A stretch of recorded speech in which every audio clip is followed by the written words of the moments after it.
সোমালিয়ার জলদস্যুদের কবল থেকে ১৭ নাবিকসহ একটি বাণিজ্যিক জাহাজ উদ্ধার করেছে ভারতীয় নৌবাহিনী।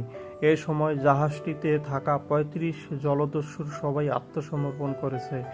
স্থানীয় সময় শুক্রবার ১৫ মার্চ এমভি রুয়েন নামের একটি বাল্ক ক্যারিয়ারের মাল্টার পতাকাবাহী জাহাজটি উদ্ধার করেছে ভারতীয় নৌবাহিনী। শনিবার সামাজিক যোগাযোগ মাধ্যম এক্সের এক পোস্টে এ তথ্য জানা যায়।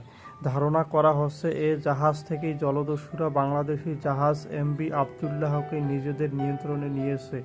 খবর আল জাজিরা। ভারতীয় নৌবাহিনী জানায়, গত শুক্রবার প্রথম তারা এমভি রুয়েনকে আটক করতে সক্ষম হয়। পরে জলদস্যুদের সবাইকে আত্মসমর্পণ করতে বলা হয়। এক পর্যায়ে জাহাজটিতে থাকা ৩৫ জলদস্যুর সবাই তাদের কাছে আত্মসমর্পণ করেছে।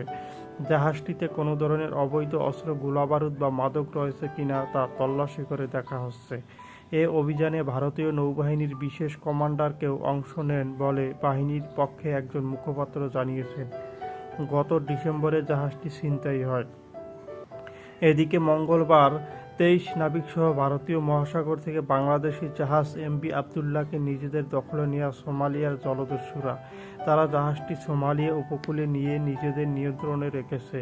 ইউরোপীয় ইউনিয়ন নৌবাহিনী ধারণা করছে, এমভি আবদুল্লাহকে ছিনতাই করতে এমভি রুয়েনকে ভারত মহাসাগরে ঘাঁটি হিসেবে ব্যবহার করেছিল সোমালীয় দস্যুরা।